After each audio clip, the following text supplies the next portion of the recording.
High guys and welcome back to my YouTube channel. आज चाहिँ म आन्टीलाई भेट्न गइरहेको थिएँ र आन्टीलाई भेट्न जाने बेला चाहिँ मैले आन्टीलाई केही लगेर जाऊँ भनेर सोचिरहेको थिएँ र मैले पुरानो बानेश्वरदेखि चाहिँ नयाँ बानेश्वरसम्मको पुरै पसलहरू बन्द थियो किनकि बिहानी थियो अनि बिहानीतिर गइरहेको थिएँ। पछि मेरो क्लास थियो र म कति पसलहरू गएँ अनि आइप्लेक्समा पनि गएँ। आइप्लेक्स पनि 10 बजे खुल्छ भन्नुभयो त्यहाँको कार्ड दाइले। अनि त्यसपछि मैले साइडमा एउटा पसल थियो त्यहाँको आन्टीलाई भेटेँ अनि आन्टीलाई पसल खोल्न लगाएँ।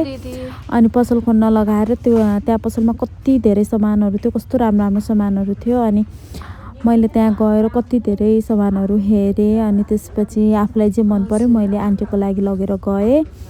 अनि त्यहाँबाट लगेर गएर आन्टीसँग भेट भयो आन्टीकोमा पुग्ने बित्तिकै। अनि त्यहाँ अस्ति हाम्रो बिहे भएको तिजु भिनाजुहरू पनि होइसिन्थ्यो। अनि त्यसपछि चाहिँ यता सङ्गीता दिजु र आन्टीले एकदमै धेरै भेराइटिजहरू खानाको पकाइसकेको थियो कि। अनि त्यहाँ म त्यही भनिरहेको थिएँ हामीहरू सबैजनालाई आन्टीले 9 बजेतिर बोलाइसकेको थियो। अनि यति धेरै खानेकुराहरू कति बेला उठेर बनाइस्यो भनेर म आन्टीलाई सोधिरहेको थिएँ र खानेकुराहरू एकदमै मिठो थियो होइन। अनि पछि थ्याङ्क यू सङ्गीता दिजु र आन्टी, एकदमै धेरै रमाइलो पनि भयो।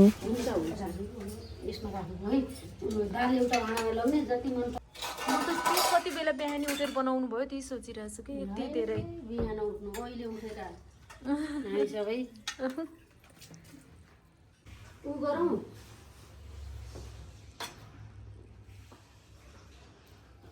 अनि हजुरको दाइलाई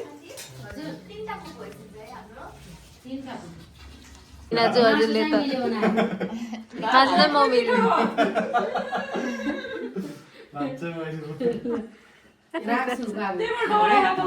खाना राख्नु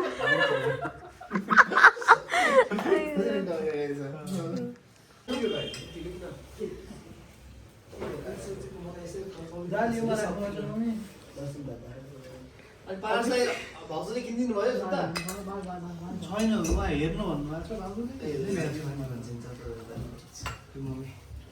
हाम्रो हिरो भिनाजु भिनाजु दर्शन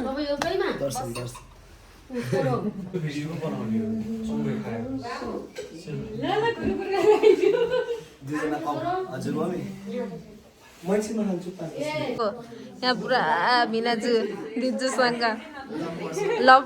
अब भिनाजुको लभ स्टोरी सुन्ने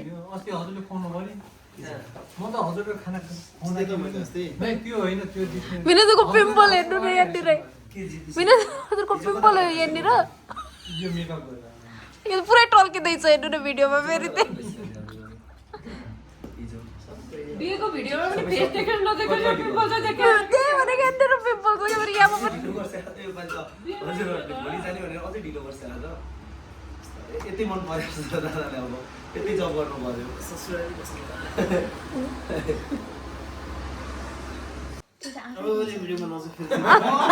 मैले हजुरको स्टोरी हेरेँ नि फेरि त्यो उसको पार्ट चाहिँ बवाल थियो कि बवाल थियो दादाले पुरै हुन्छ नि आधी पुरै लुगा कस्तो लाग्यो मलाई स्टोरीमा आइ भाउजू दादाले आधी मात्र भन्छ जस्तो हैन भिनाजुल त सही आउनु यो थालीहरू यहाँ ठ्याक ठ्याक ठ्याक ठ्याक ठ्याक ठ्याक राख्ने के तिमीहरू अनि पो मलाई काम आउँछ अलिअलि। मलाई त टेन्सन भएको छ कि म छोडेर आउँछु ल त्यति निहुर्नु पर्दैन एकपटक दियो भयो बा छोरी जस्तै हो। अनि अब खुट्टामा यति भयो भयो धेरै जमिन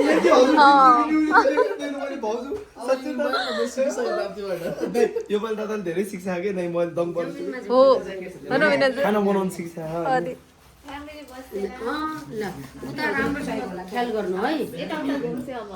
म घुम्छु मेरो चिन्ता नगर्नु उता राम्रो ख्याल गरेर काम गर्नु राम्रो हो त। ल म पनि आउँछु तलैसम्म लड्डु पचाउनु पर्यो नि फेरि हिरो हाम्रो भिडियो हजुरहरु कहाँ गइसन्छ ल सबैजनासँग भेटघाट भइसकेपछि चाहिँ मलाई मेरो कान्छो भिनाजुले चाहिँ क्लासतिर छोडिदिनु भयो।